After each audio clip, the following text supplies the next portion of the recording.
Hi everybody, it's Kathy here, and today it is the first Saturday of the month, so that means we are stamp and stencil savvy, and today we are stamping a repeated pattern. So I am using some Scrapbook Fantasies papers here and chipboard and cutouts, and these are all going to come together in the final layout. But to begin with, I'm going to mark where my main piece of paper is going to sit so that I can add in my stenciling first, and that's really important because I don't want to stencil where I'm going to cover up with paper. Now I am using my peacock feathers here, and I'm going to start with this colour, and I'm just going to do it randomly across the sections here in line with my piece of paper that will go down the centre of my page. Now this layout I'm going to just use two photos on, and it is going to be a central feature on this layout. I have this stamp here which is a lined pattern, and it is like in checks but in different directions, and you'll see it there. And I'm just going to run that down along that border line just to set up the border on both sides.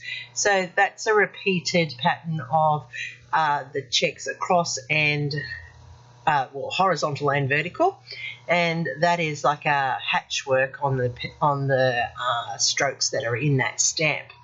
So that's my repeated pattern there. My next repeated pattern, I'm going to use this palm frond, and I'm going to do first and second generation stamping to create my pattern, which is a left-right pattern with the frond, as you can see here. And I'm going to do that on both sides of this layout.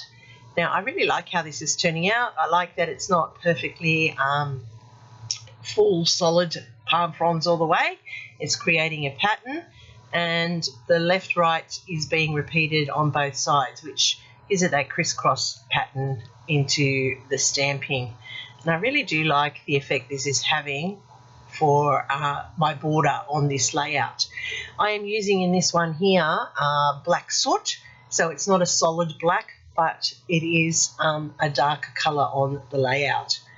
I'm then going to add in another layer of stamping, and it's a different frond again, and this time I'm using squeezed lemonade, and that's going to add the yellow, which is one of the bright colours in the cutouts, and that's drawing it together.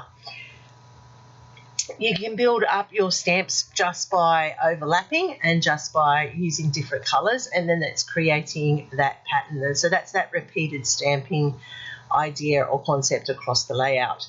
And I do like how this is having a subtle effect on the overall appearance of that pattern that I'm creating down the side. Finally, I'm going to put in a full open leaf here, and it's going to be done with my something wilderness it's called. What is that one called? I've got so many stamp pads here, I need to sort them all out. Yeah, I'll come back with the name of that one. I think I used pine needles actually. Sorry, it was pine needles that I used for that one. And I'm just putting that as a subtle print throughout the rest of that border. So that's how I've created my pattern on my layout, by doing the repeated stamping. And now I'm going to colour up my chipboard. And I'm using 3 distress oxides here. I've got squeezed lemon, then I have candied apple, and then I have the peacock feathers as well. Oh, mental block today, can't get words out, terribly sorry about that. So this is setting up a tricolour on my chipboard for the title, and this too is a Scrapbook Fantasies title from their chipboard collection. So I like how that's got that ombre effect, and that will tie in beautifully with the colours. Now first of all, I'm going to tear off a little strip of that paper there with the diagonal, and then I'm going to tear off another piece for both sides from the main strip that I want to use down the centre of my layout. and that's how I do it, tearing on one side and then cutting smooth to the other, and that allows me to build up a torn border for the sides of my layout, and they will go up the edges of that stamping pattern, and it will look like that they are leaching out underneath. This is just a simple way of creating an effect to the layout. Now, first of all, you can see I was going to just put that straight down, but then I didn't trust myself, so I've lifted it and joined it before I put it down onto the layout. And I do like now that you have that subtle layering happening with those palm fronds coming out from it.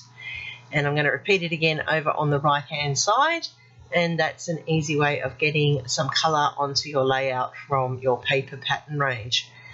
Now down the centre, I'm going to put that piece that you saw me tear from.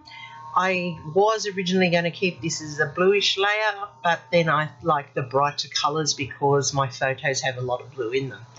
Now all of this is from the Sunny Days range from Scrapbook Fantasies, and it is a really great range or a great collection of paper.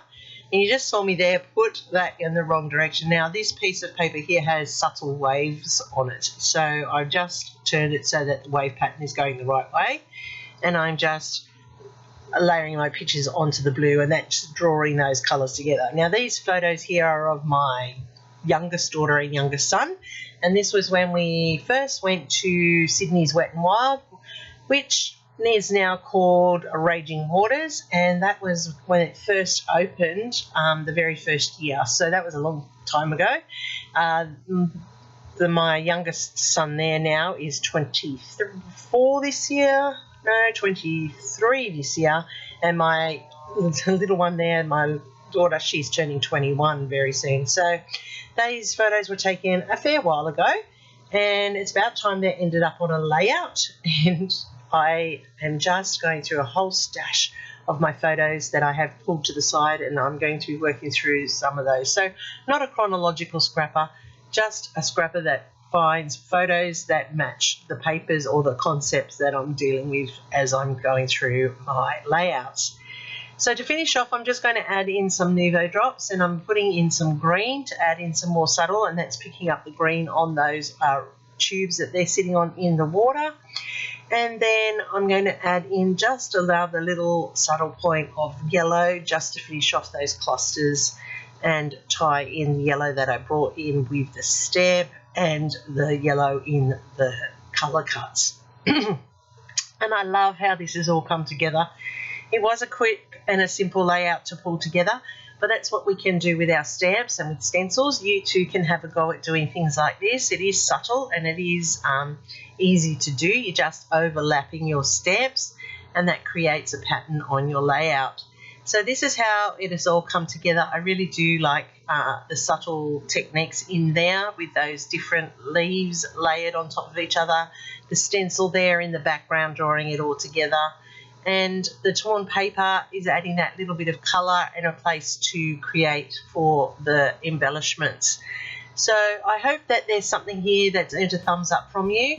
Please give me a thumbs up and lets YouTube know that you like what I'm doing. And if you haven't hit that subscribe button, please go ahead and do so now. Don't forget to go and check out the full playlist that I've listed down below. There will be some amazing layouts from the very, very talented people who are playing along this month. You will be surprised at all the different techniques that people incorporate for this theme or this topic for the month. So thank you for watching once again. Happy scrapping until next time. And here's my next video for you. I'll see you there real soon.